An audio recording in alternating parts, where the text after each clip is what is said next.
Good evening, everyone. Welcome to Pro Trainee Metro Primavera demo. Our expert name is Akhil Sukla. So now I would like to call our sir to continue the session. Yeah. Hello. Good evening, everyone. I'm audible. Yes, sir, you Hello. are audible. Let me introduce myself. My name is Akhilesh Shukla. Okay, I have a 6 years of experience in metro project, bullet train. Currently, till date, I have completed around 250 kilometer of viaduct planning and around 100 kilometer of highway planning. It is a little brief about me, and this is a we are going to cover a live project of metro. We take documents of one of the Bhopal metro project of one of my previous projects. Today we are going to see what we are going to learn in our full-fledged classes. Now I will share the details what we are going to learn in future if you join the course. Okay. And we will take all your questions in once I complete my presentations or Primavera part and all. Please take your question at last. Make whatever you want to ask once we complete the full session. Okay.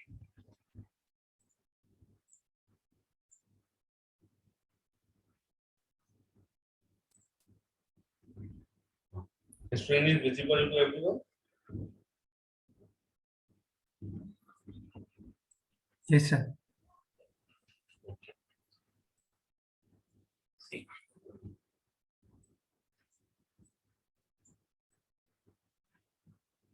Okay. Now, simply what our mentality na, in construction industry or हम school मतलब हम college में हैं तो हमको क्या लगता है कि if we know some software ना तो we can crack it और we can develop anything. हमको उस चीज का नॉलेज हो गया क्योंकि आप कहीं पर भी देखोगे आप लिंक्डइन भी फॉलो करोगे we required a primary person उसका एक्सपीरियंस होना चाहिए. ठीक है. नोइंग मतलब आपको कोई भी सॉफ्टवेयर आने से वो पूरा फुलफिल आपको रिक्वायरमेंट फुलफिल नहीं कर दोगे आप. ठीक है.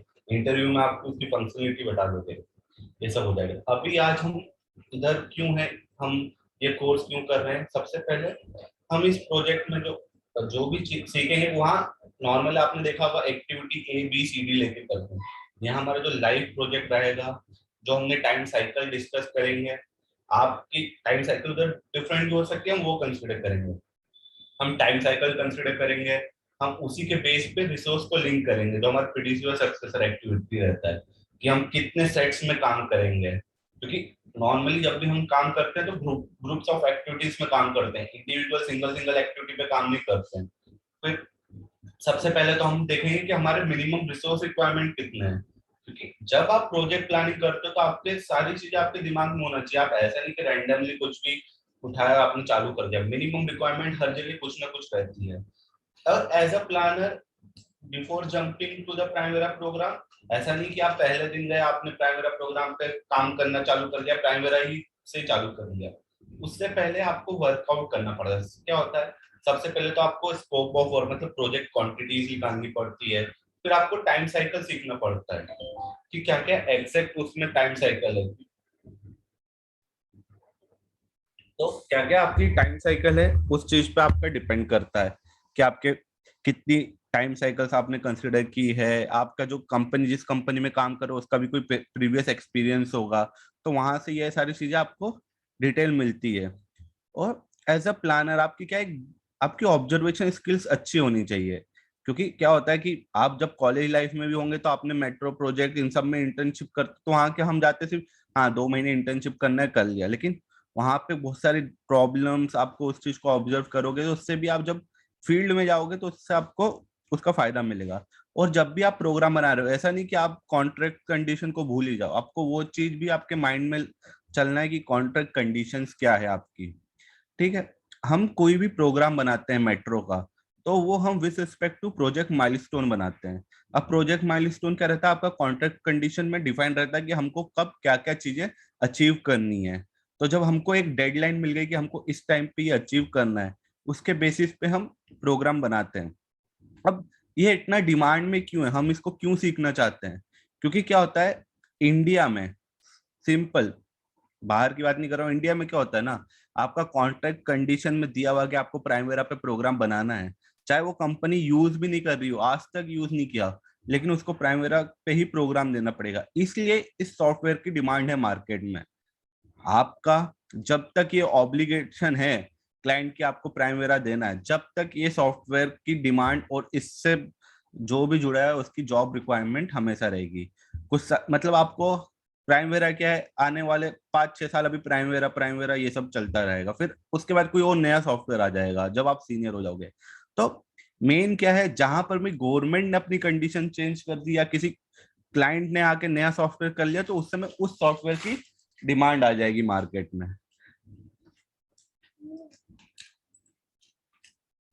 ठीक है। And why they hire a person know the Primavera, simple सा रीजन है, क्योंकि आजकल क्या आ रहा है, आप सब लोग सुन रहे होंगे कि डैशबोर्ड मेंटेन करना है, और आजकल नया वर्ड चल रहा है पीएमएस सिस्टम, प्रोजेक्ट मैनेजमेंट, जो आपका रहता है गवर्नमेंट उससे मॉनिटर कर रहा है, तो वो आजकल डायरेक्टली आपका प्रोग्रेस लिंक हो गया आपके प्रोग्राम से, वो आपका डैशबोर्ड बना देंगे। तो वो प्रोग्रेस आपको कहाँ से अपडेट करनी पड़ेगी, प्राइमेरा प्रोग्राम से, जो आपका वीकली मंथली, तो all your progress monitoring for the project will be done through Primavera program. जो आपने उसमें आपने वेटेजेस, आपने जो भी कॉस्ट लिया है, जो भी आपने की परफॉर्मेंस इंडेक्स लिया, वो सब। फिर आप आज क्या हो गया, एक्सटेंशन ऑफ टाइम, आपने सुना होगा कि प्रोजेक्ट डिले हो रहा है, हमको टाइम एक्सटेंशन सबमिट करना है, आपका प्राइमेरा प्रोग्राम आपको सबमिट करना ही पड़ेगा एनी हाउ, अगर आपके कॉन्ट्रैक्ट कंडीशन में लिखा हुआ है। आपने पहले एक प्रोग्राम बना दिया, उससे आप नहीं कर सकते, आपको एक्सटेंशन ऑफ टाइम भी प्राइमेरा में बनाते आना चाहिए। और हम एक्सेल से ये ऊपर क्यों आ जाता है, क्योंकि Excel do not show the linkage and connection of activity to another activity, but Primavera show the linkage and relationship between the activity. अब ये चीज आपको अभी इसलिए समझ में नहीं आएगी क्योंकि आपने अभी प्राइमेरा पे इतना काम नहीं किया हो, जिसने किया हो उसको पता है क्या होता है। जब आप किसी को शो कर सकते हैं ऑन पेपर कि मैं इस एक्टिविटी के बाद ये एक्टिविटी कर रहा हूँ, तो मेरी ये एक्टिविटी के चक्कर में मेरा काम नहीं हुआ, तो आप बता सकते हो इस पर्टिकुलर चीज पे मेरा इफेक्ट हो रहा है। हम बोलते हैं ना, इसके चक्कर में मेरा वो काम नहीं हुआ, मेरा वो फ्रेंड बाइक लेके आने वाला था वो नहीं आया, तो मैं आ नहीं पाया, तो वो आप शो नहीं कर पाते हो एक्सेल में, लेकिन प्राइमेरा में वही लिंकेजेस रिलेशनशिप के बेसिस पे आप शो कर सकते हो। अब प्रोजेक्ट डिस्प्यूट रिजोल्यूशन है, pay claim, specially in the field of project planning, Primavera data is generally used to create analysis that supports claim. मतलब जब आपको मंथली प्रोग्रेस अपडेट भी करना है, तो आप एक्सेल में दोगे नहीं, वो भी आपको प्राइमेरा में ही देना है। इसलिए अभी इसकी डिमांड ज्यादा है, क्योंकि आपका इसी के ऊपर पूरा काम चल रहा है कि आपको प्रोग्रेस करना है। आपका जितने भी डैशबोर्ड हो गए, मेरे करंट प्रोजेक्ट में मेरे को प्राइमेरा के बेसिस पे जो भी रिपोर्ट जनरेट होता है उससे ही डैशबोर्ड बनता है, जो हमारा एम्प्लॉयर देखता है या मिनिस्ट्री देखती है। ठीक है। अब फीचर्स ऑफ प्राइमेरा क्या है कि सबसे पहले आपको ट्रेडिशनल ग्रैंड चार्ट दिखता है कि बार बार ग्राफ रहता है कि किस एक्टिविटी के बाद क्या एक्टिविटी होना है। आप रिस्क मैनेजमेंट, मतलब जब आप माइलस्टोन बेस पे प्रोग्राम बनाते हैं, तो आपका कोई भी माइलस्टोन स्लिप हो रहा है, जब आप उसको अपडेट करोगे या आप प्रोग्राम बनाते समय भी माइलस्टोन बेस पे बनाओगे, तो रिस्क आप आइडेंटिफाई कर सकते हो कि ये एक्टिविटी मैंने लिंक किया है, अब मेरे को कहाँ पे टाइम फ्रेम कम लगेगा, कहाँ पे मेरे को प्रोडक्टिविटी बढ़ानी पड़ेगी या रिसोर्स बढ़ाना पड़ेगा। फिर आप इससे इंफॉर्मेशन डैशबोर्ड भी हो सकता है, जब आप इस पे सारी चीजें डाल लोगे। इसमें बहुत सारी चीज होती है, एक्टिविटी कोड्स होता है, यूजर डिफाइंड फील्ड होता है, तब आप डालोगे तो उसके बेस पे आप ग्रुप एंड सॉर्ट कर सकते हो। आप हर इंसान को अलग अलग रिपोर्ट, मतलब बेस्ड ऑन किसको क्या रिपोर्ट चाहिए, किसको सिर्फ यही एक्टिविटी चाहिए, उस पर आप रिपोर्ट जनरेट कर सकते हो। आपका यहाँ पे रिसोर्स एलोकेशन हो सकता है, आप उसको ट्रैक कर सकते हो, उसमें आप एक्चुअल क्वांटिटी डाल सकते हो, अगर आपको मॉनिटर करना है। आपको अगर एक्चुअल कॉस्ट पता है तो आप तब भी कर सकते हो। यहाँ पे आप कैलेंडर डिफाइन कर सकते हो, जैसे कोई भी टनल प्रोजेक्ट में काम कर रहा है तो मानसून कैलेंडर, या टनल के लिए स्पेसिफिक एक कैलेंडर है, रिवर के लिए स्पेसिफिक कैलेंडर, तो आप अलग अलग टाइप के कैलेंडर यहाँ पे असाइन कर सकते हो। देन पोर्टफोलियो, जब आप क्लाउड वर्जन पे वर्क करते हो तो इस पे पोर्टफोलियो प्रोग्राम मैनेजमेंट, मतलब एक के अंदर कितने सारे प्रोग्राम आने, तो आप उस चीज को भी मैनेज कर सकते हो। देन कॉन्ट्रैक्ट मैनेजमेंट है ही। देन शेड्यूलिंग अलर्ट्स भी है, जब आप प्रोग्रेस अपडेट करते हो तो आपको हर महीने नई डेट्स मिलती है।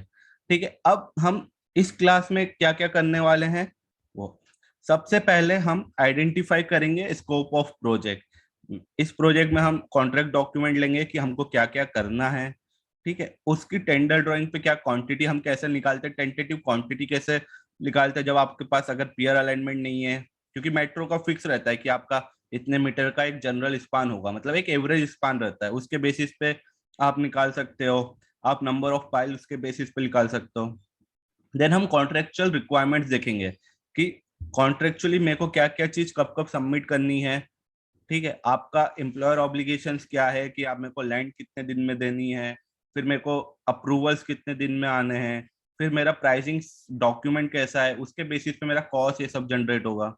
देन हम पढ़ेंगे टाइम साइकिल। हम जितनी भी एक्टिविटी यूज करने जा रहे हैं कंस्ट्रक्शन की, हम उसके ऊपर उसकी टाइम साइकिल पहले पे बात करेंगे। देन हम प्राइमेरा पे जाएंगे। तो प्राइमेरा स्टार्ट होने से पहले हमें तीन चीजों पे ध्यान देंगे कि ये चीज हमको पता होना चाहिए। ऐसा नहीं कि हम प्राइमेरा पे डायरेक्ट जंप कर देंगे, मैंने आपको प्रोजेक्ट खोल के डब्ल्यूबीएस, नहीं, हम पहले ये सारी चीज डिस्कस करेंगे जिससे आपको टाइम साइकिल, आपको कॉन्ट्रेक्चुअल रिक्वायरमेंट आप सेट रहेगा कि हाँ आपको इतना दिन का अप्रूवल लेना है। क्योंकि आप जब प्रोग्राम लेते हो तो आप कोई आपका सीनियर बोलता नहीं आप 7 दिन ले लो, 14 दिन ले लो, लेकिन कॉन्ट्रैक्ट में क्या दिया हुआ है वो हमको देखना है, और हमारे स्कोप ऑफ में क्या है कि हमको क्या क्या करना है। देन क्रिएशन, हम नया प्रोजेक्ट करेंगे, और यूजर सेटिंग्स, मतलब नॉर्मली जब आप प्रोजेक्ट बनाते हो तो आपको नया प्रोजेक्ट में आपको सेटिंग्स करना रहता है कि आपका क्या, आपको कैलेंडर सेट करने हैं, क्या आपकी स्टार्ट डेट एंड डेट, और कितनी कितनी आपको मैक्सिमम लिमिट रखनी है, करेंसी क्या रखनी है, तो हम वो चीज करेंगे। देन सबसे पहले हम डब्ल्यूबीएस क्रिएट करेंगे जो हमारा वर्क ब्रेकडाउन स्ट्रक्चर रहता है। फिर उसके बाद हमारा आएगा कैलेंडर, क्योंकि किसी भी प्रोजेक्ट स्टार्ट होने से आपको ये माइंड में होना चाहिए आपको कैलेंडर कौन कौन से देने हैं, आप किस टाइप के प्रोजेक्ट में काम कर रहे हो, ठीक है। आप प्रोजेक्ट में काम करो तो आपका डिजाइन प्रोजेक्ट है तो आपका एक डिजाइन कैलेंडर आएगा। आपका वहां पर अगर वाइडक के बीच में कोई ऐसा वाटर बॉडी आ रहा है जिसमें मानसून में इफेक्ट आ सकता है तो आपका वो कैलेंडर आएगा, रिवर टाइप का कैलेंडर या लैग कैलेंडर जो भी आप बोल सकते हो। मानसून का कैलेंडर आपका लगाएगा। आप प्रोडक्टिविटी बेस पे भी कर सकते हो कि आपको किस टाइप का कैलेंडर आपको असाइन करना है। फिर हम जो इस प्रोजेक्ट में लेंगे, हम बढ़ेंगे तो पूरा, लेकिन हम जब करेंगे तो हम पूरा 1 किलोमीटर की पाइल से लेके जो लास्ट एक्टिविटी रहती है वो पूरी 1 किलोमीटर की हम एक्टिविटी लेंगे। 1 किलोमीटर में अराउंड 33 पियर कैप्स और पाइल ग्रुप आते हैं, और 32 स्पान टू ये इसके बराबर आपका वो आता है। देन हम एक्टिविटी कोड्स, जब हम 1 किलोमीटर का पूरा डिजाइन कंस्ट्रक्शन, फिर आपका जो भी इनिशियल सेटअप है वो सब करने के बाद हम एक्टिविटी कोड्स करेंगे। एक्टिविटी कोड्स का क्या इंपॉर्टेंस होता है, जब आप रिपोर्ट जनरेट करते हो या आपको ग्रुप एंड शॉर्ट करना है, आपको रिसोर्स असाइनमेंट करना है, क्योंकि आप किसी चीज, आप जब प्रोग्राम बना लेंगे तो आपको फिल्टर, मतलब पर्टिकुलर एक्टिविटीज में जाकर रिसोर्स लगाना है। तो वो सब एक्टिविटी कोड्स के मदद से हम उसको फिल्टर करके हम अपना स्पीड तेज कर सकते हैं, हमको फास्टर वे में रिसोर्स असाइनमेंट कर सकते हैं। हम उसको, आपको किसी ने बोल दिया नहीं मेरे को सिर्फ इसी चीज की पर्टिकुलर प्रोग्रेस चाहिए, आपने कोड लगाया आपको वही प्रोग्रेस मिलेगी। फिर रिसोर्स क्रिएशन, हम क्या क्या रिसोर्स क्रिएट करेंगे। हमारा जो मेन यहाँ पे रिसोर्स क्रिएट करना है, पहले हम वेटेज का एक रिसोर्स क्रिएट करेंगे। देन हमारा कॉस्ट, क्वांटिटी, क्वांटिटी में आपका मटेरियल आ गया, जो आपका नंबर्स है, मतलब कितने नंबर्स ऑफ पाइल है, कंक्रीट, रेनफोर्समेंट, देन हमारा लेबर, देन नॉन मशीनरी, आपकी जो मेन मेन मशीनरी है वो कंसिडर करेंगे। देन उसी जो रिसोर्स बनाए उसको फास्टर वे में कैसे रिसोर्स असाइन करना है, और किस वे में जाके उसको आप सेट कर सकते हो। और हम जाके टैब में नहीं करेंगे, हम रिसोर्स असाइनमेंट जाके उसको फास्टर वे में असाइन करेंगे, और सबको लीनियर वे में देखेंगे कि कितना जल्दी आप कर सकते हो। वो होने के बाद हम, जो सबसे बड़ा क्वेश्चन रहता है कि सर फिजिकल, हमने ये सब तो कर लिया, रिसोर्स लोड कर लिया, अब एक होता है फिजिकल परसेंटेज जिसपे आप प्रोजेक्ट मॉनिटर करते हो, या आप दूसरे लैंग्वेज में एस कर्व कर लो, तो वो डिफाइन करेंगे कि वो क्या रहता है। वो हमारा वेटेज के बेसिस पर रहेगा। देन हम फाइनेंशियल परसेंटेज डालेंगे, ठीक है। फिर उसके बाद हम फिजिकल, जो हमारे दोनों डाटा डाला उससे physical and financial S curve हम क्रिएट करेंगे। देन हमारा की परफॉर्मेंस इंडेक्स आएगा, जो हम मंथली डिस्ट्रीब्यूशन रहता है कि पाइल पर मंथ इतना करेंगे, तो वो हम दो वे से जनरेट करेंगे। एक आपका रिसोर्स असाइनमेंट के बेसिस पे, आपका डेट्स के बेसिस पे। अगर आपने डेट्स नहीं दी, आपने अगर रिसोर्स असाइन नहीं किया, तो आप डेट्स के बेसिस पे की परफॉर्मेंस कैसे क्रिएट कर सकते हैं। देन हमारा आएगा बेस लाइन को मेंटेन करना, असाइन करना, progress update and reporting. Then अगर हमको टाइम परमिट करेगा, ऐसे लास्ट टाइम हमको परमिट किया था, तो जो मेरे लास्ट प्रोजेक्ट का ईओटी था कि किस बेसिस पे हमने अलग अलग माइलस्टोन पे ईओटी था, उस पे हम डिस्कशन करेंगे कि क्या क्या है। तो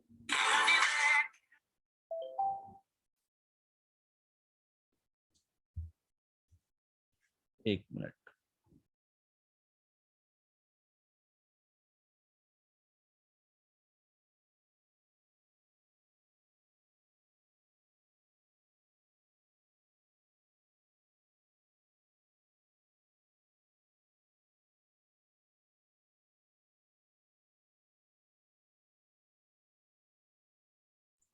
ठीक है, अब how how we start the project planning. ठीक है, हम ऐसा नहीं है कि क्या क्या चीजें जो हम अभी डिस्कस कर रहे थे, सबसे पहले आप ये देख सकते हैं, ये कॉन्ट्रेक्चुअल कंडीशन का स्नैपशॉट है। तो सबसे project scope as per tender document, कि हमारे टेंडर में क्या क्या स्कोप है। आप अदर इधर देख सकते हैं कि मेरे को क्या क्या करना है। डिजाइन मेरा यहाँ पे सिंपल लिखा है, कॉन्ट्रैक्टर डिजाइन एंड कंस्ट्रक्ट, मतलब मेरे को डिजाइन एक्टिविटी भी लेनी है, कंस्ट्रक्शन एक्टिविटी भी लेनी है। तो जो जो चीजें मुझे दी हुई रहती है उसके हिसाब से मैं प्रोग्राम बनाऊंगा। Then contractor shall carry out utility location trial trenches at every peer location, and contractor shall use trial trenches investigation to confirm the span configuration. तो क्या होता है, जब तक आप यूटिलिटी फाइंड करेंगे उसके बेस पे आप स्पान कॉन्फ़िगरेशन दे सकते हैं कि वहां पे कोई यूटिलिटी तो नहीं आ रहा है। तो ये सब के बेस पे हम पूरा डिस्कस करेंगे जब हम हमारी मेन क्लास में आएंगे, मेन ओरिजिनल कॉन्ट्रैक्ट डॉक्यूमेंट के बेसिस पे। देन आपका दूसरा स्टेप होता है टेंटेटिव क्वांटिटी। जब भी एज अ प्लानर हम कभी भी एग्जैक्ट क्वांटिटी वर्ड यूज नहीं करते। आप कोई भी सबमिशन लोगे, आपका नोट यही जाएगा टेंटेटिव क्वांटिटी। और जो भी बोलोगे, अगर आपसे कोई भी पूछेगा ये तो अभी चेंज हो गया, तो हम ये बोलेंगे टेंडर क्वांटिटीज है। तो आपका यहाँ पे देख सकते हैं कि मैंने क्वांटिटीज निकाली है।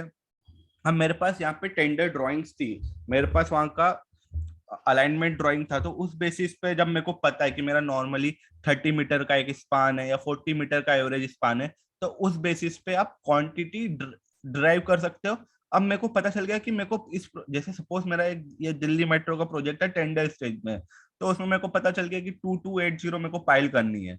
तो अब उससे क्या करूंगा, मेरे को प्रोजेक्ट में पाइलिंग की स्टार्ट डेट पता चल जाएगी बेस्ड ऑन माइलस्टोन, और एंड डेट मेरे को पता रहेगी कि अगर मेरे को इस एन मंथ में इरेक्शन कंप्लीट करना है तो N-4 तक मेरी फाइलिंग कंप्लीट होना चाहिए। तो पर्टिकुलर मेरे पास टाइम फ्रेम आ गया, इतने मंथ में मेरे को प्लान फाइल कंप्लीट करना है। तो उसी बेसिस पे मैं अपने रिसोर्स मोबिलाइजेशन और मंथ का क्वांटिटी डिस्ट्रीब्यूशन चालू करूंगा। उसी बेसिस पे मैं रिसोर्स असाइन करूंगा, उसी स्टेप से मैं अपनी स्ट्रेचेस पकड़ूंगा कि किस स्ट्रेच में मेरे को काम करना है। ठीक है, देन आपका दो चीज हो गया, आपने स्कोप देख लिया और आपने कॉन्ट्रैक्ट की कंडीशन देख ली, आपको क्या क्या करना है। देन आपका बहुत लोगों ने सुना गया इस प्रोजेक्ट में तो यूटिलिटी है इसलिए मूव नहीं कर रहा, यहाँ पे ये सब इशू है। तो आपके टेंडर डॉक्यूमेंट्स में सर्टेन यूटिलिटीज दी हुई रहती है, तो आपको वो आइडेंटिफाई करना है। ऐसा नहीं कि आपने प्लानिंग की है, आपने वहीं पे सबसे पहले काम दिखा दिया जहाँ पे बहुत यूटिलिटी है। तो थोड़ा सा आपको, ठीक है, एज अ कॉन्ट्रैक्टर आप शो करोगे, लेकिन हर स्ट्रेच में नहीं करोगे कि आप काम ही नहीं कर पाओ। आप उसको उधर का ड्यूरेशन उस हिसाब से एडजस्ट करोगे कि यूटिलिटी शिफ्टिंग आपका कंस्ट्रक्शन उसके बाद आए। तो उसके लिए आपको ये पता होना चाहिए कि वो इम्पैक्ट कहाँ कर रहा है, आपके पाइलिंग में इम्पैक्ट कर रहा है कि आपकी लॉन्चिंग में कर रहा है। तो इस वे में मैंने पूरा आपको यहाँ पे करके बताया, मतलब मेरा लाइव प्रोजेक्ट था उसका एक डॉक्यूमेंट है कि मैंने लिखा हुआ है कि मेरे को कहाँ से काम चालू करना है, कि मेरे बोथ एंड इफेक्टेड है, तो मैं बोथ एंड जब इफेक्टेड है तो काम तो नहीं कर सकता उधर पर्टिकुलर एरिया में, तो थोड़े दिन के बाद ही काम कर सकता हूँ। तो मेरे को इफेक्टेड लेंथ पता चल गई है क्या क्या है। तो इसी बेसिस पे आप आपका प्रायोरिटी डिसाइड करते हो काम करने की, और आपके माइलस्टोन बेस। तो आपके पास दो चीज होगी, आपके पास, क्योंकि आपको भी तो काम करना है, ऐसा नहीं कि आपको काम फंसा के चलना है। तो आप वो चीज को अपने माइंड में लेके चलेंगे कि आपकी क्या क्या यूटिलिटी आ रही है और कहाँ कहाँ आ रही है, तो आप उसको उस फ्रेम में लेंगे कि ठीक है। सामने अब क्या होगा कि आप जीरो डेट पे ले लोगे ना, तो सामने वाला क्या बोलेगा आपने जानबूझ के लिया। तो उसको ऐसे आपको एडजस्ट करना है कि आपको लगे आपने काम भी चालू कर दिया, लेकिन सर्टेन टाइम पे जाके आपका काम रुक सके ड्यू टू एम्प्लॉयर ऑब्लिगेशन। अब आपको ये भी देखना है ये आपको शिफ्ट करना है कि एम्प्लॉयर को शिफ्ट करना है। अगर आपको ही शिफ्ट करना है और आपने ही सबसे पहले ले ली तो ये आपके ऊपर आ जाएगा। तो ये देखना है कि ये किसकी ऑब्लिगेशन फॉलो करता है। जैसे मैंने कहीं कॉन्ट्रैक्टर लिखा, कहीं क्लाइंट लिखा है, तो मैं क्लाइंट वाली चीज को पहले पकड़ूंगा कि भाई आपको करना था, आप बताओ आप कितने दिन में करोगे, तो मैं उससे एक टाइम फ्रेम मांगूंगा जब भी प्रोग्राम सबमिट करूंगा। तो वो बोलेगा सपोज 90 डेज में, तो मैं 90 डेज के बाद वहां पे कंस्ट्रक्शन या उसकी नेक्स्ट एक्टिविटी शो करूंगा। ठीक है। देन अब यहाँ पे जो मैं ऑब्लिगेशंस की बात कर रहा था ना, ये सब हम जब कॉन्ट्रैक्ट डॉक्यूमेंट डिटेल में पढ़ेंगे वहां पे एक एक चीज देखेंगे। जैसे राइट ऑफ एक्सेस है, तो राइट ऑफ एक्सेस कैसे दिया है कि 0 डेट पे ही 100% लैंड है कि किस बेसिस पे। अब इसमें क्या है, आप एक पॉइंट, थर्ड पॉइंट इसमें देखेंगे, schedule right of access for remaining stretch will be given in line with the requirement of approved program. ठीक है, जब तक आपका प्रोग्राम अप्रूव नहीं होगा, जब तक आपको आपको उस बेसिस पे राइट ऑफ एक्सेस मिलेगा, तो आपका प्रोग्राम कितना इंपॉर्टेंट हो गया।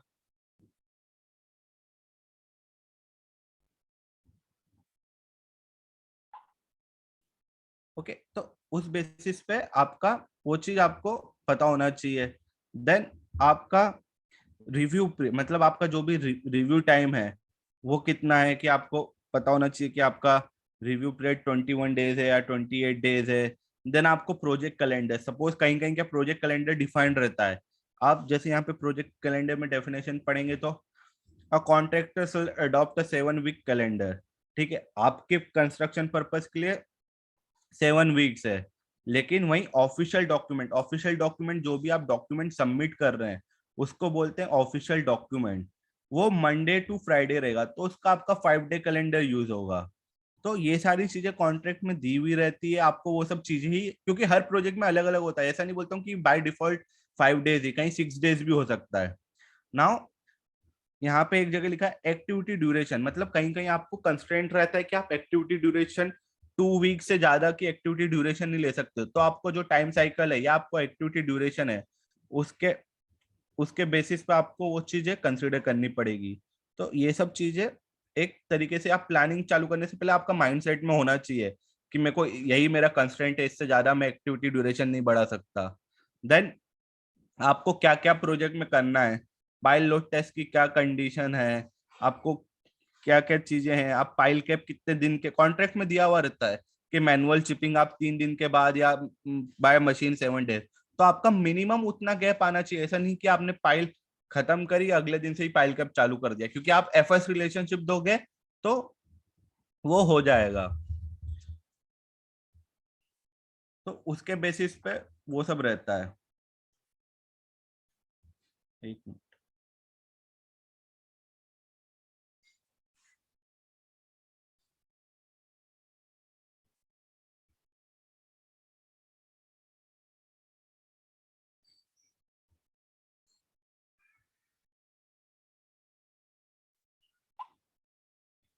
ठीक है, अब ये क्या है जो मैं बोल रहा था मिनिमम मशीनरी रिक्वायरमेंट, तो ये कॉन्ट्रैक्ट में कि मिनिमम रिक्वायरमेंट क्या क्या है, तो उसी के बेसिस पे आपको लेना है। अब मेरे पास पाइलिंग रिग 10 है, तो मेरे को प्रोग्राम में 10 पाइलिंग रिग का मोबिलाइजेशन दिखाना पड़ेगा कि मैं उस 10 पाइलिंग रिग को कब कब लेके आऊंगा, किस वे में काम करूंगा। क्योंकि ये सारी चीजें आपका क्या होता है कि उसी बेसिस पे आपका देखा जाएगा कि हाँ आप प्रोडक्टिविटी, मतलब आप प्रोडक्टिविटी अगर मैच कर रहे हो तो वेल एंड गुड है। लेकिन मिनिमम रिक्वायरमेंट तो आपको बोल सकता है कि आपने मिनिमम रिक्वायरमेंट नहीं किया इसलिए आपका प्रोग्रेस स्लो है। तो ये सब चीजें भी आपको आपके माइंड में रहना चाहिए जब आप प्रोजेक्ट प्लानिंग करते हैं। अब क्या है, ये हमारा नॉर्मल एक वर्क ब्रेकडाउन स्ट्रक्चर है कि हम कैसे कैसे, जैसे इंजीनियरिंग का वर्क ब्रेकडाउन स्ट्रक्चर है तो उसमें survey, soil investigation, design and drawings आ गया। तो इस बेसिस पे हम वर्क ब्रेकडाउन स्ट्रक्चर करते हैं। हर प्रोजेक्ट का अलग वर्क ब्रेकडाउन स्ट्रक्चर रहता है, अलग फ्लो रहता है। कोई बोलता है कि आपको पाइल एज अ ग्रुप में शो करना है, कोई बोलेगा आपको pile as a individual show करना है। तो ये डिपेंड करता है कि वो इंजीनियर क्या चाहता है या एम्प्लॉयर क्या चाहता है। तो हर प्रोजेक्ट का डब्ल्यूबीएस चेंज होता है, लेकिन सबसे पहले आपको वर्क ब्रेकडाउन स्ट्रक्चर फाइनल करना है। ऐसा नहीं कि आप बार बार उसको चेंज करते रहोगे तो वो कहीं आपने किसी सेक्शन में डाल दिया, कहीं सेक्शन में मिस कर दोगे। तो आपको सबसे पहले तो वर्क ब्रेकडाउन स्ट्रक्चर आपको फाइनलाइज करना है।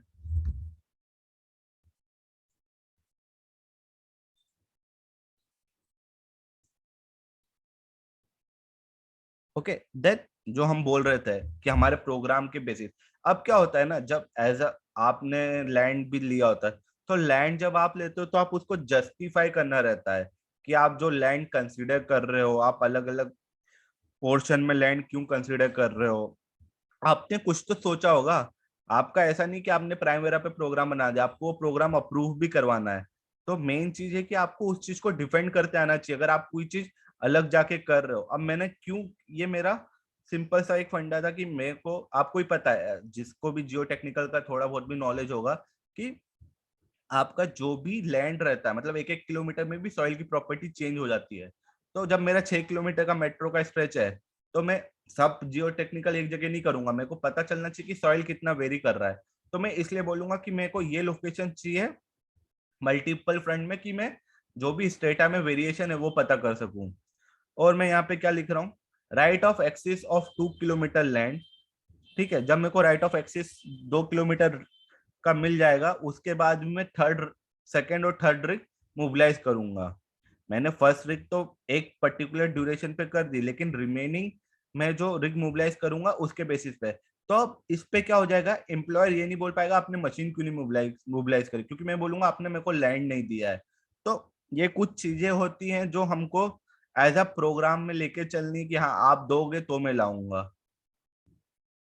तो ये सब चीजें आपको उस बेसिस पे आपको कंसिडर करनी पड़ती कि हाँ, आप मेरे को रिसोर्सेस या आप मेरे को लैंड दोगे तभी मैं कुछ काम चालू करूंगा। तो हमेशा याद रखना, कोई भी कंस्ट्रक्शन या फिजिकल एक्टिविटी, उससे पहले लैंड हैंडओवर का लिंक होना चाहिए। आपने डाल दिया लेकिन लिंक नहीं किया ना, तो वो as a null and void ही कहलाएगा। तो इसलिए लिंकेजेस बहुत जरूरी होती है, कि आपने ये लैंड के बाद ये एक्टिविटी कंसिडर की है। इवन आपका मोबिलाइजेशन, आपने तो क्या बोल दिया कि 30 दिसंबर को ले आऊंगा, लेकिन पता चला आपने आरओडब्ल्यू से लिंक नहीं किया, तो आपको बोल सकते हैं आपको 30 तारीख को लाना चाहिए। लेकिन अगर बाय चांस कुछ भी डिले हो गई, तो आप बोल सकते सर आपने मेरे को जमीन नहीं दी है, तो मैं कैसे मोबिलाइज करूं। ठीक है।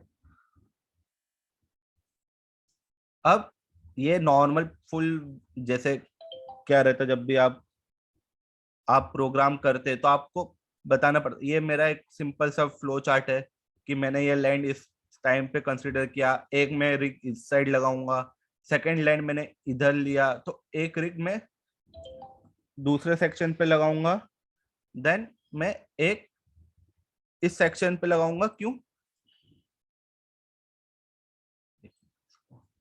अब इसको मैं क्यों बता रहा हूँ कि मैं एक रिग इधर लगाऊंगा, उसके पीछे का रीजन ये है कि मैं उसको बता सकता हूँ कि मैं एक इतना बड़ा स्ट्रेच है, तो इस अलग अलग एरिया में काम कर रहा हूँ, तो मेरे को डिटेल्स मिल सके, कि कोई भी अगर प्रोजेक्ट में डिले हो रहा है तो वो सब मेरे को पता चल सके, और मैं अलग अलग जगह काम कर सकता हूँ। मेरे को पता है कहीं ना कहीं एक जगह हिंड्रेंस आ सकती है, तो इन फ्यूचर मेरा कोई डिले होगा तो मैं उसको इनकॉर्पोरेट कर सकता हूँ। क्या पता मेरे को वहां की लैंड ना मिले, यहाँ की लैंड मिल जाए।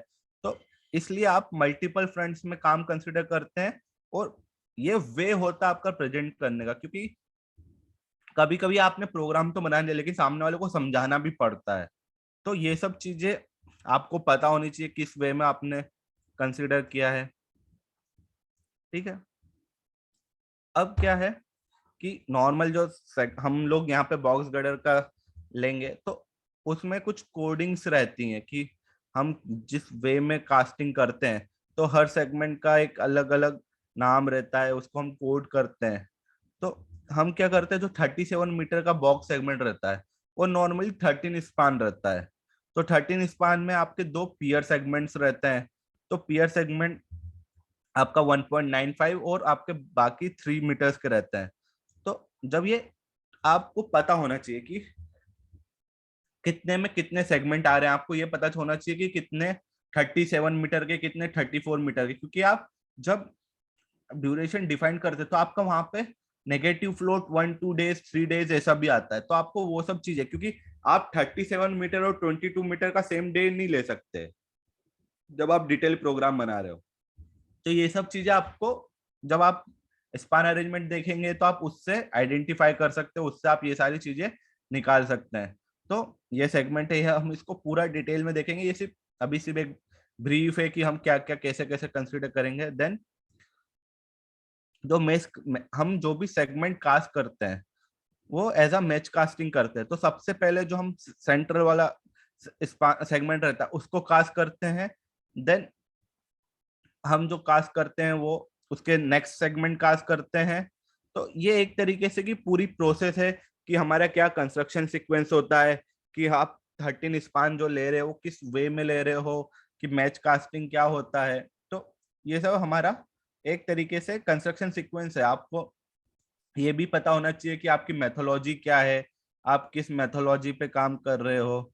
तो ये सारी चीजें आपको पता हो जानी चाहिए कि आपका बॉक्स गडर है, कि आपका यू गडर सेगमेंट है। देन ये आपका नॉर्मली डिटेल आ गया कि आपको फाउंडेशंस में कौन, मतलब आपका डब्ल्यूबीएस कैसे बन सकता है, फाउंडेशन, सब स्ट्रक्चर, सुपर स्ट्रक्चर।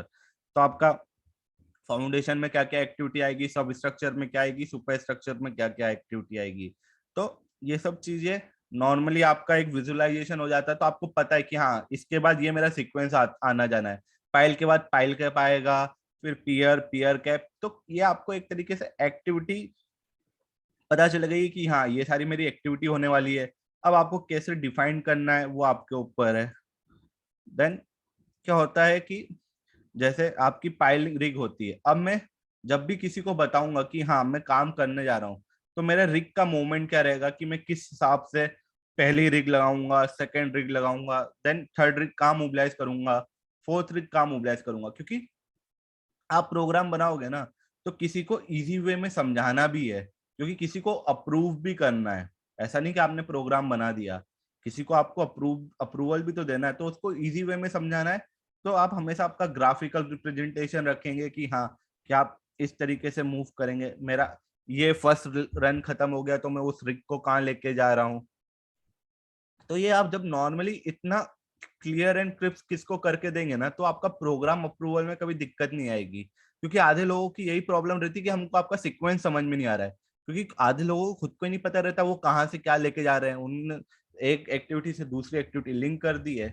तो आपको सबसे पहले बैठ के सीक्वेंसिंग करनी है कि हाँ मेरा क्या सीक्वेंस रहेगा। एक्टिविटी तो देखो एक ही एक्टिविटी कहीं से भी आप गूगल कर लोगे सब मिल जाएगा, लेकिन मेन क्या है कि किसके बाद आपको कहाँ जाना है, कितना आपके पास स्कोप है। अब मैं ये रिग वहां पे क्यों लेके जा रहा हूँ, क्या पता उधर मेरे पास पाइलिंग कम हो या मेरे पास वही कैपेसिटी हो। तो इस बेसिस पे आप उसको कर सकते हैं। देन नॉर्मल ये आपका पाइलिंग का कंस्ट्रक्शन सीक्वेंस है कि क्या क्या एक्टिविटी होती है। कि पाइलिंग में सबसे पहले तो आप उसका सेंट्रल पॉइंट मार्क करेंगे, देन आप उस पर केसिंग करेंगे। क्योंकि आपसे क्या होता है, कोई भी प्रोग्राम में आप अगर एक दिन का पाइल बोरिंग का एक्टिविटी लेते हो तो आपसे उससे डिटेल मांगेंगे। तो क्या क्या डिटेल आपको एक्टिविटी लेना है, आप एक बार विजुलाइज करके देखो हाँ कि क्या क्या हो सकता है।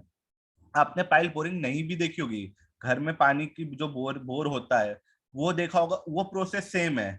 बस इधर रेनफोर्समेंट कंक्रीट का यूज हो रहा है, वहां पे आपका पाइप नीचे जाता है फॉर पानी, लेकिन बोरिंग सेम ही होती है।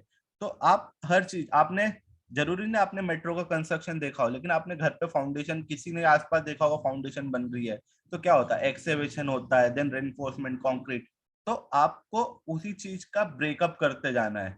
ये सिर्फ एक पाइल का आपका सीक्वेंस है कि क्या क्या आप पहले उसको बोर करोगे, देन आप केसिंग लगाओगे, फिर आप पूरा उसको कंप्लीट बोर करोगे। क्योंकि आपका आपको सेंटर पता होना चाहिए आपका, क्या आप अगर केसिंग नहीं लगाओगे तो आपका वो पर्टिकुलर ड्यूरेशन, मतलब जो भी आपका जाना मतलब पाइल उस वे में नहीं हो पाएगा। तो वो सारी चीजें हैं।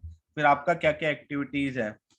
देन ये क्या है, ये नॉर्मली मैंने इसलिए लगाया हुआ है कि कोई भी मेरा प्रोजेक्ट है तो आप एज अ प्लानिंग इंजीनियर आपको ये सारी चीजें आपके नेक्स्ट प्रोजेक्ट के लिए भी काम आती है। आपने ठीक है इसमें कुछ गलती कर दी है, तो जब आप ये डाटा अपने पास रखोगे, कि ऐसा नहीं कि आप 200 फाइल है, 3000 फाइल आप सबका रख रहे हो, आप 5-6 ग्रुप हर महीने, मतलब एक जब महीने का बिल्कुल पीक काम चल रहा हो कि हाँ जो आपने प्रोडक्टिविटी करी वो अचीव हो रहा है, तो उधर की आप टाइम साइकिल मैनेज करने देखो कि हाँ कितना टाइम लग रहा है एक पर्टिकुलर एक्टिविटी में।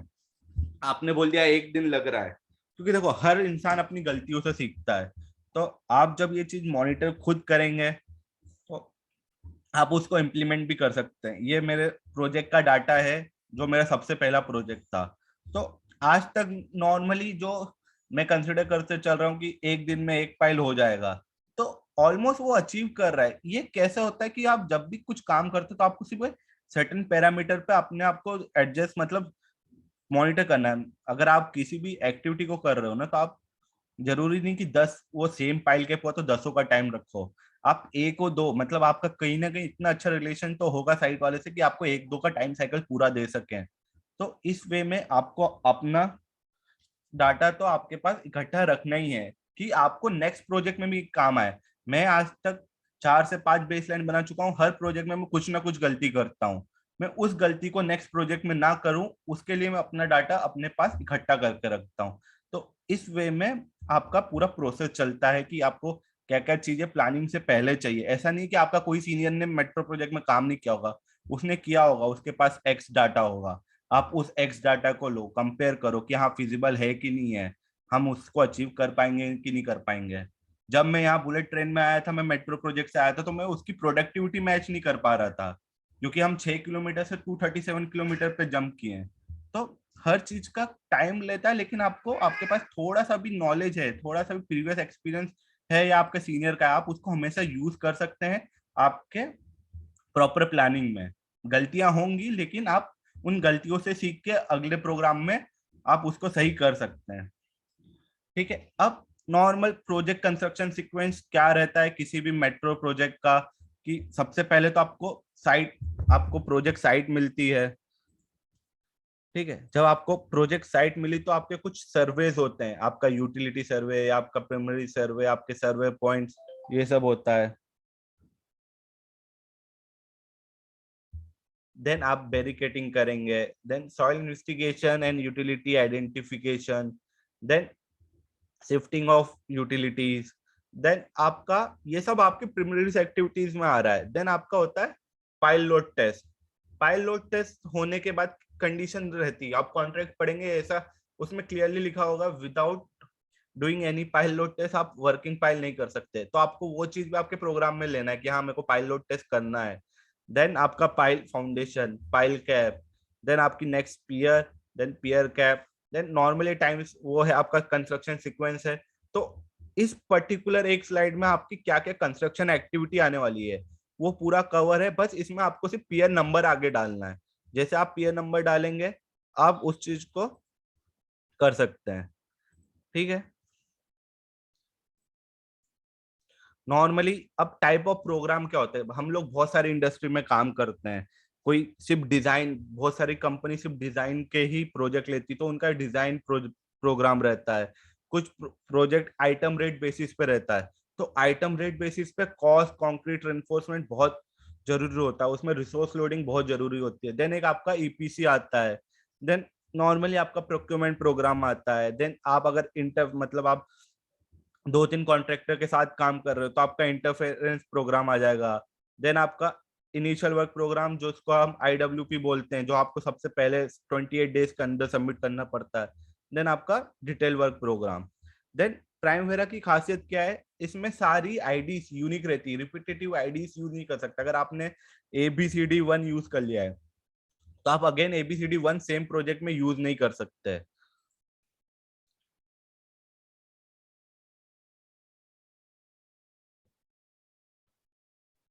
देन आपका क्या रहता है कि C4S मतलब जो भी आपका प्रोजेक्ट है आप उसके बेसिस पे आपका एक्टिविटी आईडी आइडेंटिफाई करते हो और उसके बेसिस पे आप उसको असाइन करते हो। एक्टिविटी आईडी इसलिए यूनिक होनी चाहिए कि आप कभी भी सर्च करना है, क्योंकि आपका क्या है, आप देखोगे तो आपके पीयर्स नंबर ये सब सेम होता है।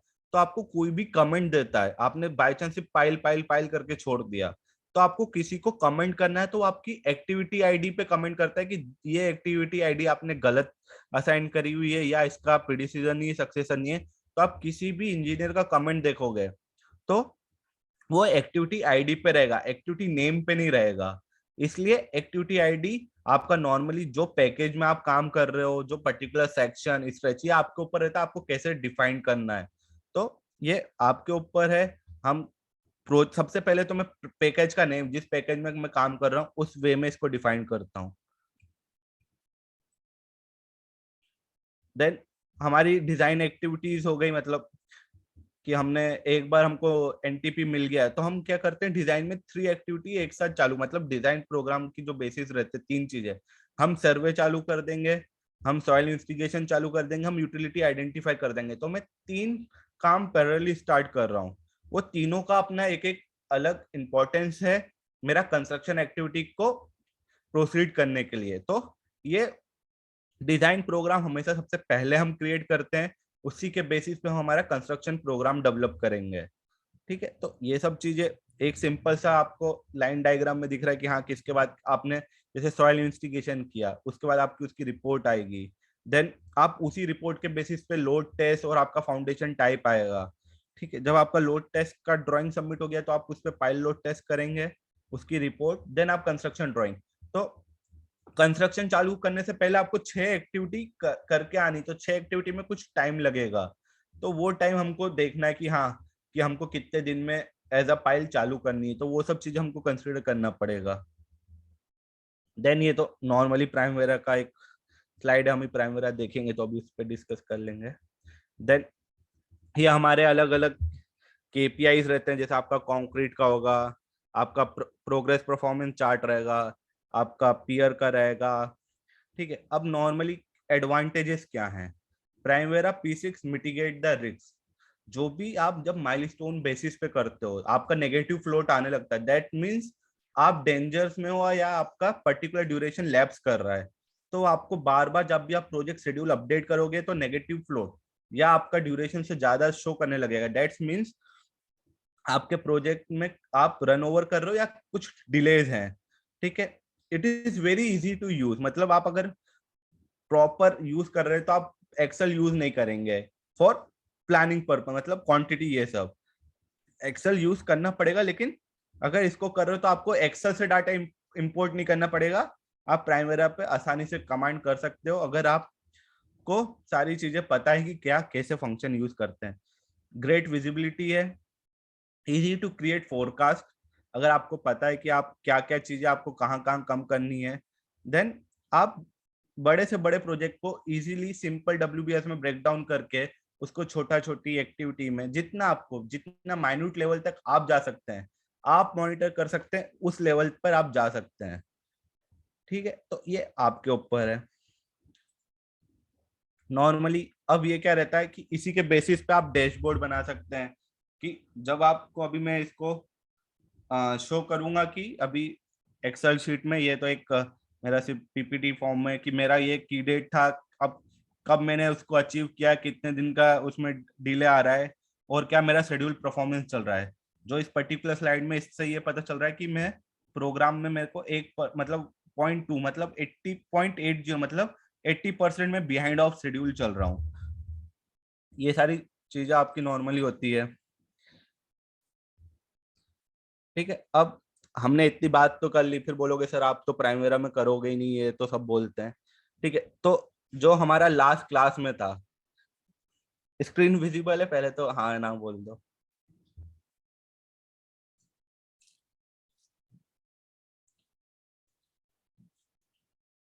हेलो, स्क्रीन विजिबल है कि नहीं अभी वाली प्राइमवेरा की? ओके, ठीक है। तो अब कोई भी इंसान आके पूछेगा सर आप तो मजाक करो, कहाँ कॉस्ट? ये हमारा जो प्रोजेक्ट कॉस्ट है, ये लास्ट टाइम जो हमने क्लास ली थी ये उसका पूरा प्रोग्राम है, और ये उसका आप देख सकते हैं मंथली डिस्ट्रीब्यूशन है। मैंने वहां पे 200 करोड़ के प्रोजेक्ट पे लिया था। ये आपका पूरा मंथली डिस्ट्रीब्यूशन है कि आपका मंथ वाइज क्या आ रहा है। आप देख सकते हैं कि कम्युलेटिव भी फिगर है और आपका मंथ बाय मंथ क्वांटिटीज है।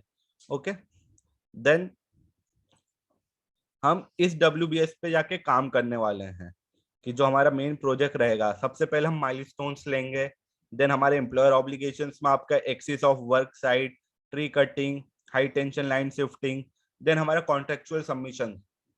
There are n numbers of contractual submission जो आपको प्रोग्राम में लेने पड़ते हैं।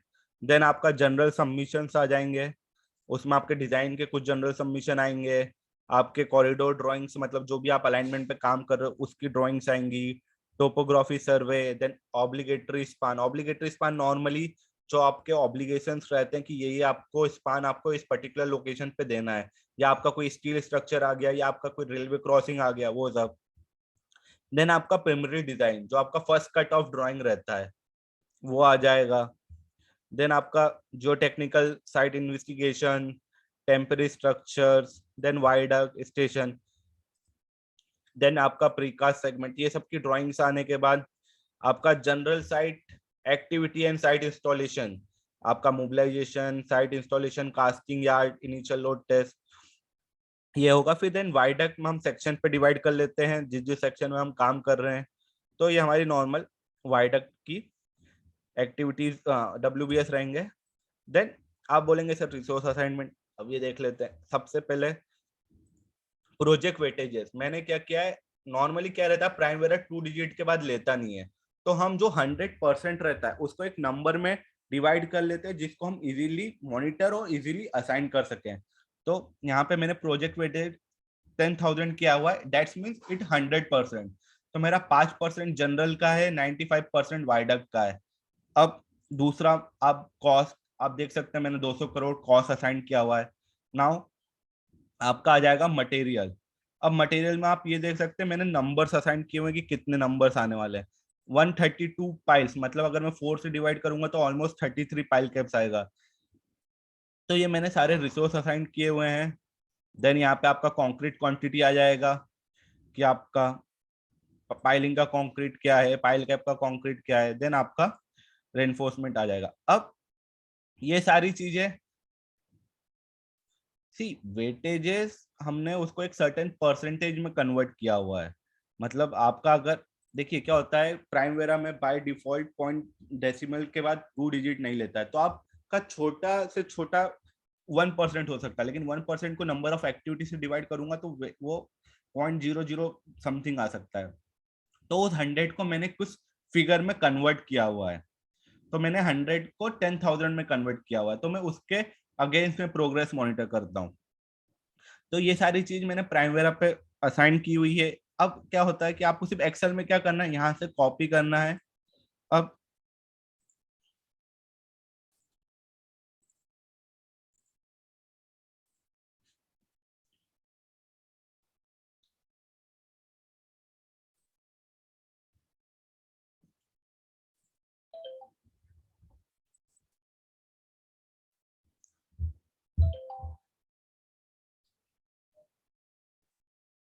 ठीक है, ये जो हमारा कॉस्ट और वेटेज की बात कर रहे थे ये पूरा मेरा कॉन्ट्रैक्ट डॉक्यूमेंट से लिया हुआ है। उसके बेसिस पे मैंने यहाँ पे परसेंटेज और ये सब डिवाइड किए हुए हैं। यही मैंने सेम प्राइमवेरा में असाइन किया हुआ है, सेम रिसोर्स सेम वे में मैंने किए हुए हैं। अगर मैं आपको जनरल में जाके दिखाता हूँ तो आप जनरल में जाके देखेंगे सारे रिसोर्स उसी बेसिस पे मैंने डिराइव किए हुए हैं।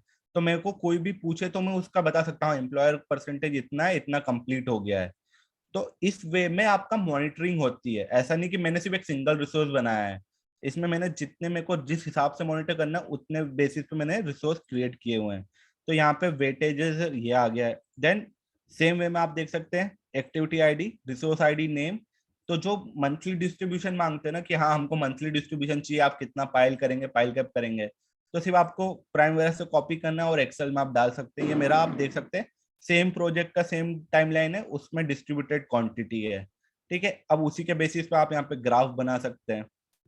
तो ये आपका पूरा ग्राफ हो चुका है। ये आपका मंथली डिस्ट्रीब्यूशन, क्योंकि आपसे क्लाइंट मांगता है कि आपका मंथली डिस्ट्रीब्यूशन क्या है। जब आप क्वांटिटी डालोगे नहीं तो मंथली डिस्ट्रीब्यूशन कैसे आएगा। तो आप प्राइमवेरा में वो उसी बेसिस पे असाइन करेंगे। आप इसमें कर्व्स असाइन कर सकते हैं, उस बेसिस पे आपका ये पूरा क्वांटिटी आ जाएगा मंथली डिस्ट्रीब्यूशन। देन ये आपका फिजिकल एस कर्व आ गया है। ये सेम आप देखेंगे, मतलब मैंने कुछ नहीं किया है, प्राइमवेरा से सेम कॉपी पेस्ट किया है, start and and monthly quantity आया है। तो इसको मैंने सिर्फ कन्वर्ट करके यहाँ पे एक्सेल में ग्राफ बना दिया है। तो यहाँ मैं वहां पे जब अपडेट करूंगा मेरे को एक्चुअल क्वांटिटीज मिल जाएगी। तो मैं पर मंथ यहाँ पे अपडेट कर दूंगा कि मेरा पर मंथ कितना हुआ है। तो वहां से सिर्फ आपको अपडेट करना है और यहाँ पे वैल्यू इंटर करना है। ठीक है, अब मैं आपको एक चीज दिखाता हूँ। आप ये है मेरा कॉस्ट और फिजिकल का। आप नॉर्मली भी मॉनिटर किए होंगे कि आपका कॉस्ट हमेशा कम रहता है एज कम्पेयर टू फिजिकल। यहाँ पे भी आप देखेंगे आपका येलो वाला कम्युनिटी कॉस्ट है और ये आपका प्लांट है। ये तो आपका देखिए फिजिकल परसेंट एक्चुअली छोटा प्रोजेक्ट लिया हुआ है इसलिए आपको मार्जिन कम दिख रहा है। ये आपका फिजिकल परसेंटेज है और ये आपका कॉस्ट परसेंटेज है। तो इसके बेसिस पे आप वेटेज भी आप दे सकते हैं। आपका यहाँ पे फिजिकल एस कर्व और फाइनेंशियल एस कर्व को मैंने दोनों को एक साथ मिक्स किया हुआ है, तो दोनों में आप डिफरेंस देख सकते हैं। आप जब प्रोजेक्ट मार्जिन बड़ा होगा उस हिसाब से आपका चीजें चेंज होती जाएगी। ठीक है, ये नॉर्मली एस कर्व है कॉस्ट का। अब जिसको क्वेश्चन पूछना है आप पूछ सकते हैं।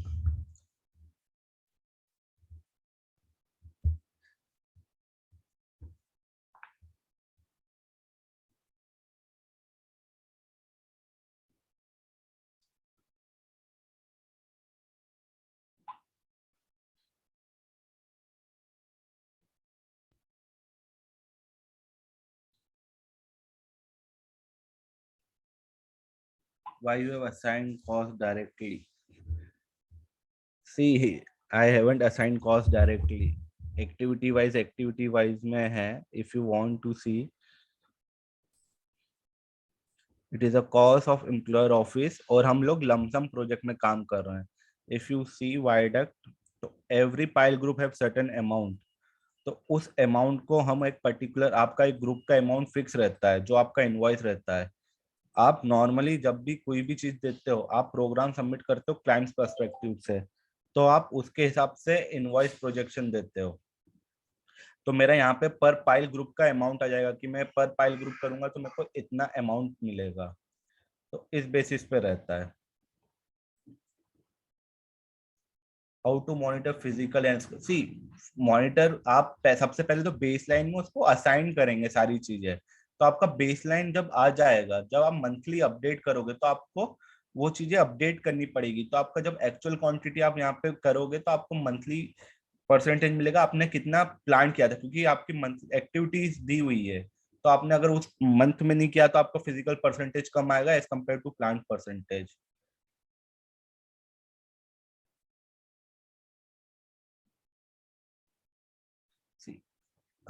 ये पूरा सबसे पहले जो भी कोर्स में है पूरा, negative float is not good practice but I have to submit methodology before some propose 90 day of start of that project. I have to submit methodology before some. See, if you need to submit 90 days before, तो आपको activity construction की 90 days के बाद ही लेनी पड़ेगी ना. You cannot go beyond the contract obligations and contract requirement. मेरे को पता है कि 21 दिन मेरा अप्रूवल है, तो मैं उसका स्टार्टिंग ही 21 दिन के बाद करूंगा. आपको 90 डेज की मेथोलॉजी है, आपका कोई भी पर्पस है, आपको वो चीज सबमिट करनी है. आप नेगेटिव फ्लोट कब होता है, जब आप एक्सीड करते टाइम पे, तो तब आपका नेगेटिव फ्लोट आता है. मेरे को पता 10th ऑफ मई मेरा प्रोजेक्ट एंड है, जब मैं उसको एक्सीड कर रहा हूँ तो नेगेटिव फ्लोट आएगा. आपका 90. What if we want to track subcontractor cost? How we upload the cost resource in this case?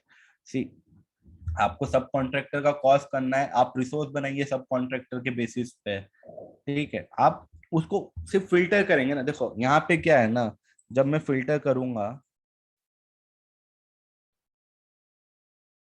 One by one, I will give all the answer. See, जब मैं रिसोर्स आईडी पे जाऊंगा, okay, अगर आपने सब contractor suppose कोई भी resource दिया, अभी मेरे को क्या करना है, मेरे को सिर्फ सपोज पाइलिंग का चाहिए, मैं यहाँ कोलैप्स करूंगा. ठीक है, मेरे को सिर्फ पाइलिंग का कॉस्ट चाहिए कि आपने किसी पाइलिंग को सब कॉन्ट्रैक्टर दिया XYZ, फिल्टर किया. अब मेरे पास देखो सिर्फ पाइलिंग की कॉस्ट आ रही है, सारी कॉस्ट चलेगी. अभी 200 करोड़ था, अभी कितना हो गया. तो वही चीज है, आपको हर चीज करनी है. आप उस पे एक्टिविटी कोड लगा सकते हैं. यहाँ पे मेरे को क्या करना है, मैंने फिल्टर आउट कर दिया, मेरे को कुछ नहीं चाहिए. किसी ने बोल दिया सर मेरे को सिर्फ पाइल कैप, सब सारा पाइल कैप का रिसोर्स देखना है. ठीक है, मैं गया,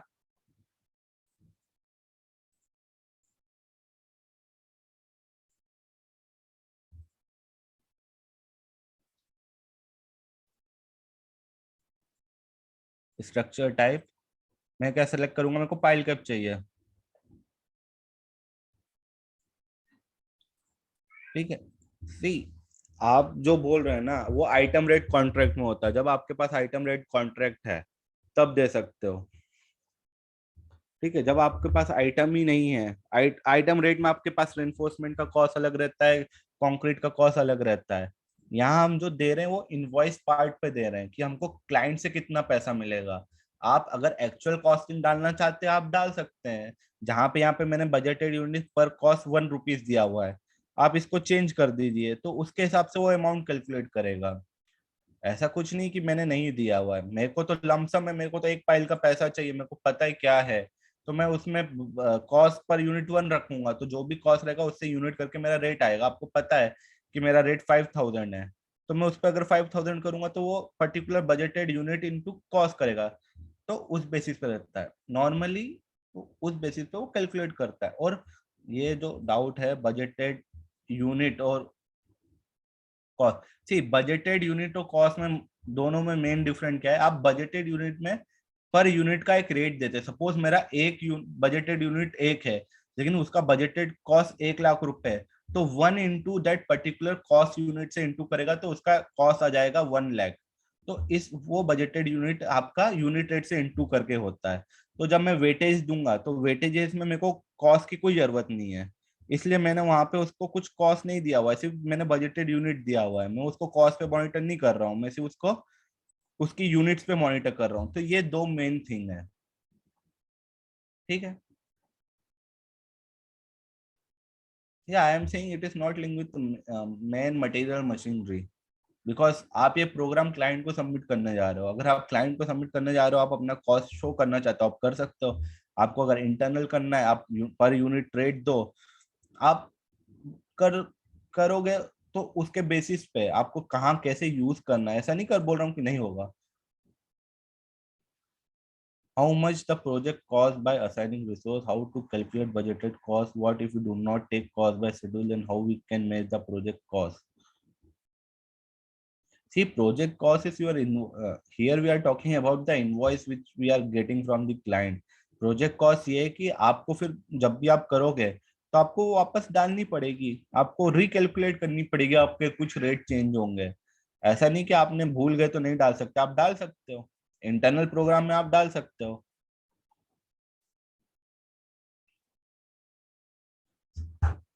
आई do not see, I already say everything in the class. हम पूरा एक एक चीज डिस्कस करेंगे फ्रॉम स्टार्टिंग कि हमको पाइल के लिए कितना टाइम चाहिए, पाइल के लिए कितना टाइम चाहिए। तो मेथोलॉजी वी विल डिस्कस कि क्या क्या करना है, क्या क्या करना है। Sir your introduction please. See, I have a 6 years of experience in elevated metro bullet train project, and almost I have done 250 kilometer of viaduct planning and 100 kilometer of highway planning. Okay. तो आदित्य उस चीज का तुम tension मत लो। once you join the course, you can pin me anytime on my WhatsApp number, on my LinkedIn, you will get the assistant, so उसका कोई issue नहीं है।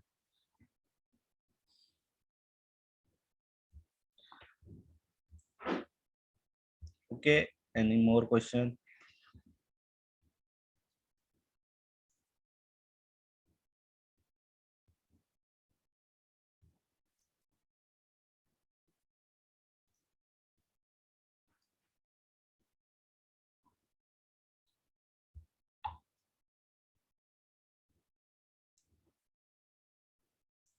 You can ask any question if you want. See, बाद में आप इन लोगों को तंग करोगे, इससे बढ़िया मेरे को ही तंग कर लो। Can we do financial monitoring with the help of primary such as revenue versus expense? Yes, you can, but you have to see, are you capable to do actual entry? Then you can. See, everything is your data. You have, if you have a data, you can do anything. See, expense तुम्हारा क्या होने वाला, revenue means what you are getting. ठीक है, तो आप जो budgeted cost है, ठीक है, उधर आप उसको वहां पे आप उसको या उसको एज एक्सपेंस या उसको एज रेवेन्यू, मतलब आप क्लाइंट की क्वांटिटी आपको पता है कि मैं एक फाइल करूंगा इतना पैसा होगा, तो वो आपका रेवेन्यू हो गया। तो इधर क्या होता है, नॉर्मली आपके पास ऑप्शन रहता है। ठीक है, तो आपके पास ऑप्शन रहता है कि आप एक्चुअल कॉस्ट अपडेट कर सकते हो। नॉर्मली अब मैं शो करूंगा, if I want to learn from starting, we will start from the zero, means zero means zero. If MSP, how to decide whether we define a task fixed unit? See, it is a primary class. I cannot give anything about MSP. I'm weak in MSP, bro. By day, see, it is not anything day by day. It will go smooth like a butter. I cannot give because it is depend upon how many people involved during our discussion. Sometime a simple topic can be goes up to 2 days. So it's my guarantee we will cover the full course in our 30 days, and we will allocate it sufficient time for sufficient activities. Okay. See MSP का primary की class में MSP के question मत पूछो यार. See, smoothly and leveling before assignment, we are going to do it. We are fixing means, see what we are talking ना, हम jump करने से पहले ही हमको पता है कि हमारा थ्रेशोल्ड क्या है.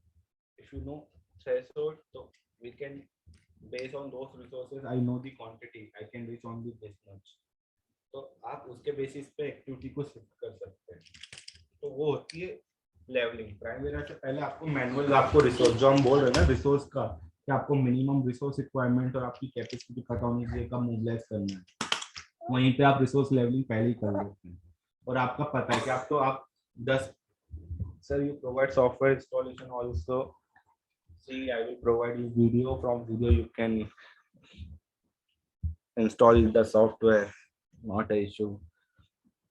And you can get how to calculate. Why we are not, मतलब क्या बोलूं मैं.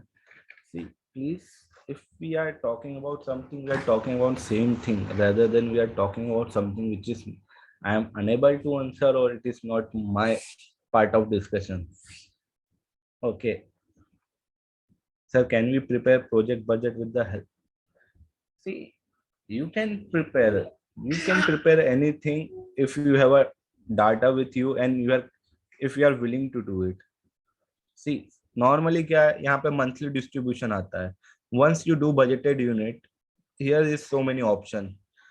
Actual unit, budgeted unit, then it is if it come remaining unit also.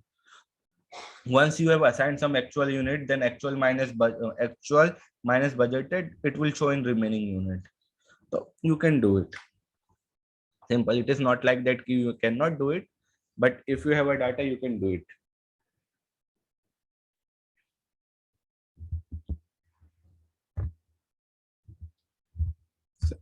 Means if you don't have any data, then you ask, sir, I need to prepare a budget. How can? Nobody can help you in that case. Data तो होना चाहिए. See, तुमको scope ही नहीं पता है, तुम आगे कैसे करोगे? Any question?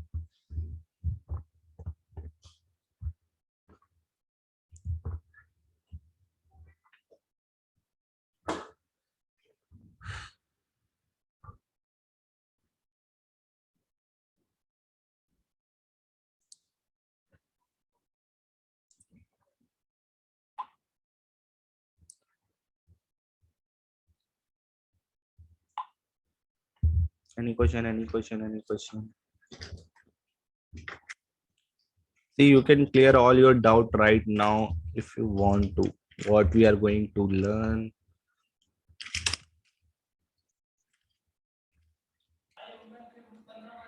सर हम इस कोर्स में खाली मेट्रो के बारे में डील करेंगे या फिर बिल्डिंग्स वगैरह के बारे में भी जाएंगे? मेट्रो सी ओनली मेट्रो. देखो, नॉर्मल कोई भी प्रोजेक्ट है उसमें हर प्रोजेक्ट का सीक्वेंसिंग, अगर तुम मेट्रो का इसलिए है कि नॉर्मली आप एक प्रोजेक्ट से आप इसमें फ्लाईओवर भी, ब्रिजेस भी ऑलमोस्ट सेम मेथोलॉजी रहता है. और रही बात आपकी बिल्डिंग्स की, तो बिल्डिंग्स में एमईपी पार्ट और ये सब पार्ट ज्यादा आता है. आपका एक तरीके से रिजिड फ्रेम रहता है, आप कॉलम स्लेब ये सब रहता है. तो उसमें मैं अभी तक कभी किया नहीं है, तो नॉर्मली इसलिए metro.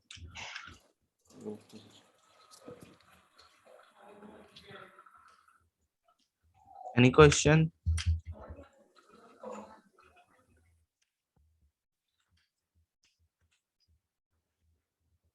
47 people, 46 people. At least ask first one question.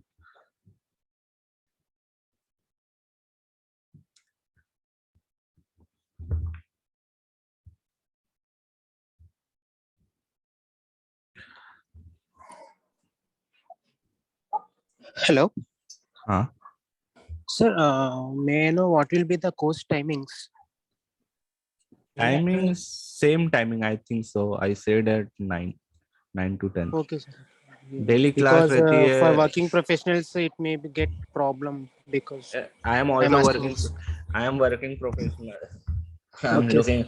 I am looking after 237-kilometer viaduct project. I am also in same profession, so that's why. That's why. Classes daily Sunday को छोड़ के सब रहेगी और 6-7 मई को नहीं रहेगी क्योंकि मैं अपने पर्सनल काम से बाहर जा रहा हूँ, तो 6-7 मई Okay, को sir. नहीं रहेगी. Okay. Highway engineering में you see highway engineering is similar to a linear project.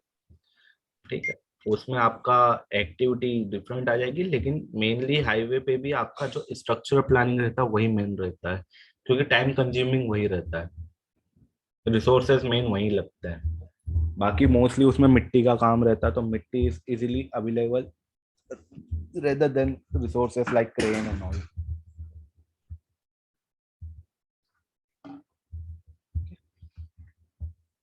See, once you join, sometime we will discuss both things. It is not like that कि we only discuss about metro, but building is something different. कि normally मैं उस चीज पे हाथ नहीं रखता जो मैंने खुद ने नहीं करी है, क्योंकि मैं किसी को गलत राह देने से बढ़िया जो मेरे को आता है मैं उसी पे रहूं. इसलिए क्लास का नाम ही मैं ऐसा रखा है कि हाँ किसी को कंफ्यूजन ना हो.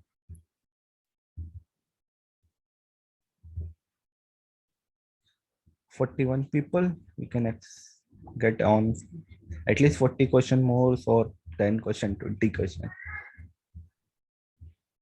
हेलो हम्म. सर, मेरा एक क्वेश्चन था कि सर हम फिजिकल मॉनिटरिंग कैसे कर सकते हैं सर? फिजिकल और फाइनेंशियल को कंपेयर कैसे कर सकते हैं? फिजिकल और देखो, फिजिकल क्या होता है, हर चीज में आपको पैसा नहीं मिलता है काम करने का. नहीं, कुछ एक्टिविटी ऐसी होती है आप करते हो लेकिन पैसा नहीं रहता, जैसे आप लॉन्चर डायरेक्ट कर रहे हो, लॉन्चर के सपोर्ट का आपको पैसा नहीं रहता. बिल्कुल. ठीक है, आप पाइल लोड टेस्ट करते हो, तो आप जब लोड टेस्ट कंप्लीट कर लेते हो तो पैसा मिलता है. ठीक है. तो आपने लोड मतलब आपने पाइल कास्ट की, फिजिकली आपने कर लिया, ठीक है. तो क्या होता है, सपोज आपका एक पाइल लोड टेस्ट का अमाउंट है, ठीक है, या उसका वेटेजेस है कि वो पूरे प्रोजेक्ट में 5% कॉस्ट कैरी करता है. ओके. एग्री? तो फाइनेंशियल में वो सिर्फ एक एक्टिविटी में वो कॉस्ट आएगा. नहीं, फाइनेंशियल में समझ गया सर. फाइनेंशियल में तो आपने वही कॉस्ट लोड किया है, तो वही उसके बोल रहा हूँ. अकॉर्डिंगली वो मंथ वही वाइज कॉस्ट आ वो जाएगा. वो ठीक है. सुनो, कॉस्ट एक एक्टिविटी में आएगा, हाँ, लेकिन फिजिकल आपने पाइल कर दिया वो भी फिजिकल आएगा. तो जब आप फिजिकल वही मैं परसेंटेज, हाँ, तो जो वो 5% है, तो आप वो नंबर ऑफ एक्टिविटी पे असाइन करेंगे कि मेरा ये पर्टिकुलर एक्टिविटी अगर आपका 5% है, तो मेरा पाइल कास्टिंग का 25%, फिर लोड कंडक्ट करने का 25% एंड देन फाइनल अप्रूवल पे 50%. तो आपका जब तक मतलब होगा तो 50. आप जो है सर, हर एक एक्टिविटी को फिजिकली एक परसेंटेज एलोकेट कर रहे हैं on the basis of cost. Yes. Okay. और जितने भी सर ऐसे एक्टिविटीज हैं जिसका हमें कोई भी रेवेन्यू से कोई भी रिलेशन नहीं है, जिसका हमें क्लाइंट उसके लिए पैसा नहीं देता है, उसको हम फिजिकल एक्टिविटी नहीं मानेंगे? उसको फिजिकल एक्टिविटी मानेंगे. फिजिकली आप कर रहे हो लेकिन आपको इनवॉइस जनरेट नहीं हो रहा है. तो जो हमारा सर कंपैरिजन जैसे हम कर रहे हैं फिजिकल वर्सेस फाइनेंशियल, तो सिर्फ उसी एक्टिविटी का कंपैरिजन कर रहे हैं जिससे रेवेन्यू जनरेट हो रहा है? नहीं, सबका. हम वही बोल रहे हैं ना, आपको इनवॉइस कम मिल रहा है लेकिन आपका फिजिकल परसेंटेज ज्यादा है. आप नॉर्मल अगर किसी भी वही मैं प्रोजेक्ट बोल में रहा हूँ सर. देखेंगे, जैसे मैं भी मेट्रो में काम कर रहा हूँ. जैसे अपना कास्टिंग या डेवलपमेंट का है, किसी प्रोजेक्ट में क्या होता है, उसका पैसे देते हैं हम, किसी में नहीं देते, वो डायरेक्ट एक्टिविटीज में लोड करते हैं. तो जैसे कास्टिंग या डेवलपमेंट अपना आपको पता ही होगा कि 6 महीने के लगभग अपना डेवलपमेंट होता है. तो क्या वो हमारा फिजिकल एक्टिविटी नहीं हुआ ना, तो उसका वेटेज है रहेगा ना.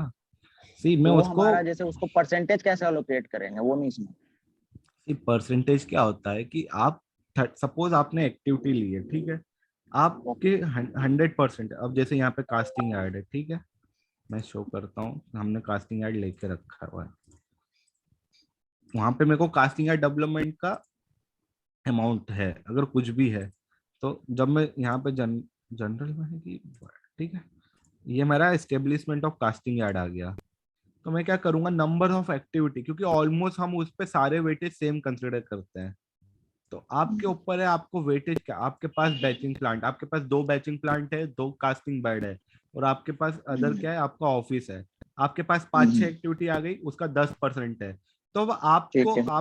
आपके हिसाब से आप बोल सकते हो कि मैं बैचिंग प्लांट पे 3% दूंगा, इनवॉइस ओके, नहीं मतलब आए। वो परसेंटेज एक हम खुद एलोकेट कर सकते हैं। हाँ, आपको क्या करना है, 10% आपका मार्जिन है, ठीक हम्म, है, आप 10% से एक्सीड नहीं कर सकते हो, क्योंकि उसका फाइनेंशियल वैल्यू उतना है जो ओके। मैं डिफाइन कर रहा हूँ, लेकिन वो 10% हम्म, आप उस एक्टिविटी में कैसे डिफाइन कर रहे हो वो आपके ऊपर है, ओके। ठीक है, तो उस बेसिस पे फिजिकल और फाइनेंशियल इसलिए अलग होता है, क्योंकि आप पाइल कैप करोगे ना, तो पाइल कैप का पैसा आपको सबसे आखिरी में मिलेगा, तो वो क्या होगा, बैक लोडेड रहेगा, लेकिन वेटेजेस आपका इक्वली डिस्ट्रीब्यूट होगा, अगर आपका 1 महीना है तो आपका 15-15 दिन में वो वेटेजेस आता जाएगा, तो इस चीज में वो चीज डिफरेंट होती है, इसलिए उसको मैं सिर्फ यूनिट में देता हूँ, उसमें कॉस्ट नहीं डालता, कॉस्ट से ओके। करोगे तो ऑलमोस्ट सेम आएगा। सर, आपने जैसे बताया कि हम लोग ईपीसी प्रोजेक्ट में है, इसलिए हम बीओक्यू मोड में मैन मशीनरी या मटेरियल को नहीं, हम उसके ऊपर रिसोर्स एलोकेट करते हैं, तो फिर इसमें रिसोर्स रिसोर्स लेवल करने का भी जरूरत नहीं है हमको। नहीं, रिसोर्स एलोकेट करते लेकिन कॉस्ट नहीं डालते, सी कॉस्ट नहीं डालता है। सी कंक्रीट तो सर, मेरे इसमें जो प्रोजेक्ट, अगर हमको रिसोर्स लेवलिंग का भी ऐसा कुछ भी रिक्वायरमेंट नहीं होगा इस टाइप ऑफ सी शेड्यूल में? रिसोर्स लेवलिंग क्या है, मैंने जब डिस्कस किया मेरे को पता है कि मेरा मैक्सिमम रिक्वायरमेंट, मैं क्या करता हूँ ना, प्लानिंग करने से पहले, यहाँ पे आप एक चीज आपको शो करता हूँ, ये जो एक्सेल में है, ये क्वांटिटी, मैंने क्वांटिटी है, एक minute, quantity,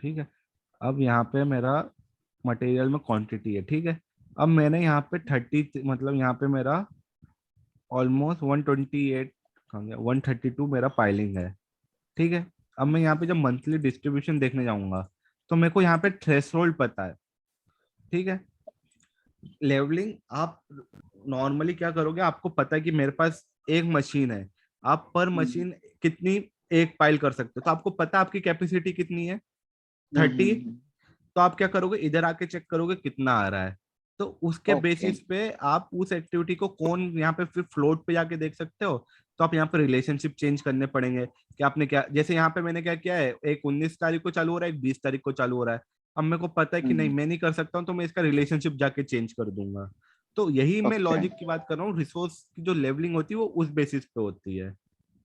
okay. Okay. Okay sir, thank you.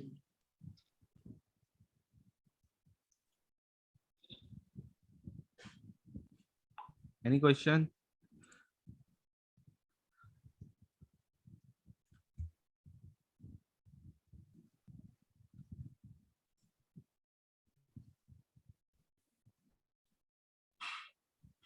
Hello. Yes, हाँ सर, हमने समझ लीजिए जैसा प्लान किया है उस सीक्वेंस से अगर एक्चुअल में काम नहीं हो रहा है तो फिर क्या करना पड़ेगा? जब काम उस सीक्वेंस से नहीं होता तो कुछ ना कुछ रीजन होते हैं, मान लीजिए ठीक कि है, यूटिलिटी आ गई या हमको ड्राइंग नहीं मिला, तो यूटिलिटी देखो, या प्रोग्राम जब आप प्रोग्राम अपडेट प्रोग्राम में करते हो, भी कैसा? हाँ, आपने प्रोग्राम अपडेट किया तो आपके उसमें ना एक आपको लॉग मेंटेन करके चलना पड़ता है, कि भाई ये चीज आ गई है, सपोज ये यूटिलिटी आ गई है, तो मेरे को ये सीक्वेंस चेंज करना पड़ता है, या आपको क्लाइंट को बताना पड़ता है, या तो आपको प्रोग्राम रिवाइज करना पड़ता है, ठीक है, नहीं तो तो फिर उस बेसिक प्रोग्राम चेंज करना पड़ेगा या सिर्फ एक्चुअल ट्रैकिंग चेंज होता है वो चीजों में? उसके उस पे आपका क्लाइंट के बेस पे, कि अगर वो लॉग के बेसिस पे एक्सेप्ट कर सकता है कि हाँ मैंने क्योंकि आपको रिलेशनशिप ही चेंज करना है, जैसे हाँ, एक्स एक्टिविटी हो एक- रहा है, एक एक्स की section में, आपने हाँ, आपने सीक्वेंस दिया है एक्स वाई जेड 1 2 3, ठीक है, हाँ, वाई जेड पे आपका यूटिलिटी आ गया। ओके, तो आप क्या करोगे, आप एक्स अपने एक्स कर दिया लेकिन 1 पे चले गए, तो आपका हाँ, वाई और जेड क्या कर रहा है, अभी भी 2 3 को वाई और जेड के बाद दिखा रहा है, ठीक है। हाँ, तो आप क्या बोल सकते हो कि भाई इस पर्टिकुलर का मैंने लिंक चेंज किया है इस रीजन से, ठीक है, क्योंकि आपने बेसलाइन तो असाइन करके रखी है, उससे हाँ, आपको एक एक्चुअल डेट मिलेगी। अगर आप नहीं करोगे तो आप बोल दोगे कि सर इससे एक्चुअल डेट नहीं आ रही है, आप बताओ आपको एक्चुअल डेट चाहिए कि नहीं चाहिए, क्योंकि आप हर 2 3 फाइल ग्रुप के लिए प्रोग्राम चेंज करते नहीं बैठेंगे, ठीक है। तो उसके लिए एक शेड्यूल लॉग होता है कि हाँ मैंने कोई रिलेशनशिप चेंज किया है या मैंने कोई नई चीज लेके आई है, तो आप उसको बता सकते हो कि एक्स वाई जेड पे मेरा यूटिलिटी आ रहा है तो मैं 1 2 3 करूंगा, फिर उसके बाद मैं उसको कर सकता हूँ। ये आपका इंजीनियर टू इंजीनियर डिपेंड करता है कि हाँ वो एग्री कर रहा है कि नहीं कर रहा है। नहीं, हम मतलब प्रपोजल क्या दे, इंटर रिलेशनशिप चेंज कर सकते हैं ना, कोई इश्यू नहीं होता है ना उसमें। आप कर सकते हो लेकिन आपको एमपीआर या कहीं आपको रिकॉर्ड देना पड़ता है मैंने चेंज हाँ, किया है, अगर वो हाँ, डिनाई ओके, कर रहा है तो आप नहीं कर सकते। नहीं वो एक्सेप्ट करने को रेडी है, तो हमको बेस्ट पॉसिबल सॉल्यूशन क्या होगा, बेस्ट मतलब पॉसिबल सोल्यूशन ये रिलेशन ही बेस्ट चेंज करना है। रिलेशन चेंज, मतलब रिलेशन चेंज करके उसको बताना कि मैंने ये रिलेशनशिप चेंज किया है, ये मेरा पहले एफएस रिलेशन था तो मैंने स्टार्ट किया है, या मैंने इसको इसके बाद लिंक किया है, वो आपको देना पड़ेगा। क्योंकि आपने एक बार आपका क्या एक्स वाई जेड 1 2 3 है, तो वाई जेड नहीं हुआ तो आपने वाई जेड को 1 2 3 तो सीक्वेंस में रहेगा, तो आप बोलोगे मैंने एक्स को 1 से लिंक कर दिया है। ओके, और फिर रिलेशनशिप चेंज कर देनी है, तो वो बाद में वो नॉर्मल फिर अपना हाँ, ट्रैकिंग चालू कर देना है फिर आपका जो उस हिसाब यूटिलिटी से। शिफ्टिंग है तो आप उससे हाँ, बता सकते हो, क्योंकि राइट वे यही है। क्योंकि आप देखो, आप चेंज कब करोगे जब आपके 100 में से 60 पेयर ऐसे हो रहे हो, लेकिन आप हाँ, एक दो के लिए पूरा बेसलाइन तो चेंज करने से रहे, तो हाँ, उस चीज पे आपके आपका क्लाइंट कितना फ्लेक्सिबल है उस पर डिपेंड करता है। अगर वो रिजिडिटी है नहीं आप नहीं कर सकते, तो फिर तो बिना उसके परमिशन के तो आप कुछ कर ही नहीं सकते। ओके, ओके, ठीक है सर, थैंक यू।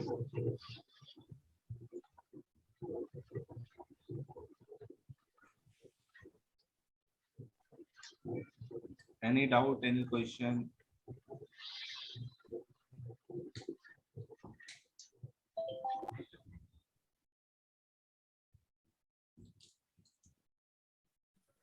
Hello. हाँ, Sir, I have request everyone to can you switch on their camera? I have to take a screenshot of all the participant so that we can post on our social media platform. मेरा ही खुद का ही camera नहीं चलेगा, मैं लोगों को क्या बोलूं। सर नो इशू सर, जो भी मतलब ऑन कर सकते हो उनका अगर हो जाता भाई जो भी ऑन कर सकते हो वो कर लो यार। है। It's a request to everyone, please switch on your camera. कर लो यार, इतनी मेहनत करी उन लोगों ने, उनको भी कुछ तो फायदा करवाओ। जो भी करेगा उसको 500 रुपए का डिस्काउंट है 12 बजे के पहले करने से। मैं कर लो यार, तो अभी घर पे ही होंगे, कोई ऑफिस तो होगा नहीं मेरे हिसाब से।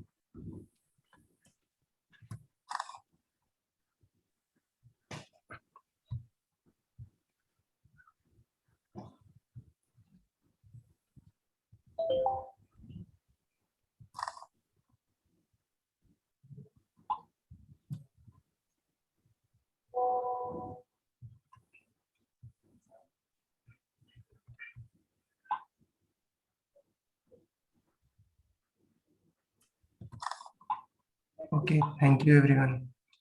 ओके, किसी का कोई और क्वेश्चन तो पूछ सकता है, नहीं तो ऐसे ही 10:30 हो गई है, मैं भी समझ। Can you brief introduction of yourself including education and professional? See, I have done my master's in construction management from SEPT University, Ahmedabad. I am been approved planning engineer from Ahmedabad Metro. I work in Ahmedabad Metro project, Indore Metro project, Bhopal Metro project. Then currently I am working in high speed project of 237 kilometer. I have an experience of elevated metro, underground metro, and highways. So this is my brief. And company are छोड़ Currently, I am working in LMT.